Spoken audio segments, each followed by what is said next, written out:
حیدرآباد جہاں کی تہذیب پر فخر کیا جاتا ہے۔ ہم نے اپنی زندگی کے جو چند مختصر سے دن یہاں گزارے ہیں، دیکھا ہے کہ یہاں سبھی بھائی چارگی سے رہتے ہیں، لیکن آج کل یہاں اپناپن، پیار و محبت اب کہیں لوگوں کے درمیان دکھائی نہیں دیتا۔ میں یہاں پچھلے چند سالوں سے جو کچھ دیکھ رہا ہوں، اس کا خلاصہ یہی ہے کہ آج کل مسلمان ایک دوسرے کے خون کے پیاسے ہو گئے ہیں، ایک دوسرے پر مہلک ہتھیاروں سے حملہ کیا جانے لگا ہے، نوجوان ایک دوسرے کو قتل کر کے جیل جانے لگے ہیں۔ غوث نگر بنڈلہ گڑھے میں پچھلی شب ایک نوجوان پر حملہ کرتے ہوئے اس کا بہیمانہ قتل کر دیا گیا۔ یہ محض ایک انسان کا نہیں بلکہ انسانیت کا قتل تھا، اخلاق کا نہیں بلکہ اخلاق انسانیت کا قتل تھا۔ قتل کی ایسی واردات پر عوامی نمائندوں کا، امن پسند انسانوں کا خاموش بیٹھے رہنا تعجب خیز لگتا ہے۔ انسانوں کو حیوانوں سے ممتاز کرنے کے لیے فلسفیوں نے اسے مختلف نام دیے ہیں، کہیں کسی نے اسے سماجی حیوان تو کہیں کسی نے اسے سیاسی حیوان کا نام دیا ہے۔ اب یہی سیاسی حیوان اپنے ساتھ رہنے والے اپنے ہی دوستوں کے درمیان جیتے ہوئے ایک دوسرے کا قتل کر رہے ہیں، کبھی قرض کے نام پر، کبھی شراب تو کبھی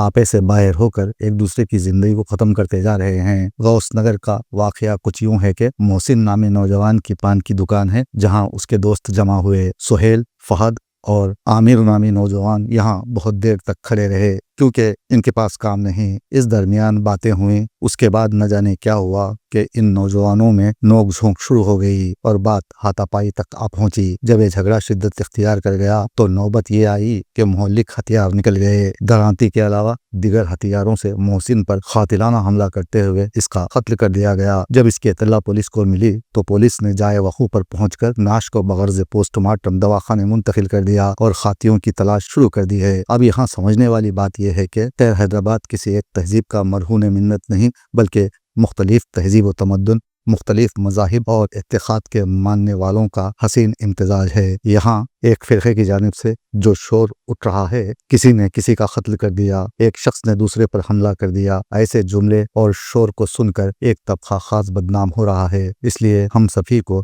اس طرح کے گھنونے جرم کرنے سے پہلے 1000 مرتبہ سوچنے کی ضرورت ہے تاکہ سماج میں کسی مذہب کے تعلق سے غلط پیغام نہ جائے۔ میں خاص طور پر ان تمام مسلم نوجوانوں کو مشورہ دینا چاہوں گا کہ آپ سب سے پہلے بری صحبت سے چھٹکارا حاصل کر لیں اور اپنی تعلیم پر توجہ مرکوز کریں۔ اوباش، چوروں، جادوگروں، آوارہ شرابیوں، دھوکے بازوں اور خاص طور پر اپنے دوستوں سے دوری اختیار کر لیں، پھر دیکھیں ترقی آپ کے قدم چومے گی، ورنہ جیل کی سلاخیں آپ کا مقدر بن جائیں گی۔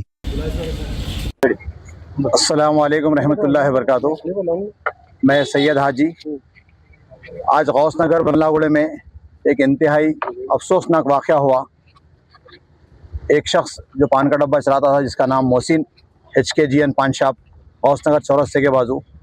آج حالانکہ چہارشنبہ ہے، چہارشنبے کے دن یہاں پر ترکاری کی مارکیٹ لگتی، کچھ آپس میں جو ہے 2-3 نوجوانوں کے اندر آپس میں بحث و تکرار ہوئی سننے میں آیا، اور اس کے بعد جو ہے پھر کوئی حملہ کر دیا ان میں سے محسن کے اوپر، اور پولیس کی جانب سے تحقیق کے بعد جو ہے معلوم یہ ہوا کہ ایک کا نام سہیل ہے اور ایک کا نام فہد اور ایک کا نام عامر، جو تینوں کو جو ہے پولیس تلاش کر رہی ہے۔ اب یہ کس بات پہ جھگڑا ہوا اس کی تحقیق تو نہیں ہو سکی، لیکن معلوم یہ ہوا کہ چاروں کے چاروں آپس میں ملنے جلنے والے ہیں۔ میں آپ تمام میڈیا والوں کے ناظرین جو دیکھ رہے ہیں اور ان کے جو سرپرست دیکھ رہے ہیں، ان تمام کو یہ میسج دینا چاہوں گا، کسی بھی بات کا حل قتل نہیں ہے، یہ جو ہے کسی چیز پہ حل نہیں ہو سکتا، یہ جو ہے اور آگے بڑھا سکتا دشمنیوں کو۔ اگر کچھ نوجوانوں کے اندر لین دین میں یا کسی چیز کے اندر اگر آپسی خلیش ہے، رنجش ہے، تو یا تو اپنے گھر کے قریب مسجد کے امام صاحب کے سامنے رکھے یا بستی کے بڑوں کے سامنے رکھے یا پھر اپنے رشتہ داروں کے سامنے رکھے، اس کی صلح کرانے کی کوشش کریں۔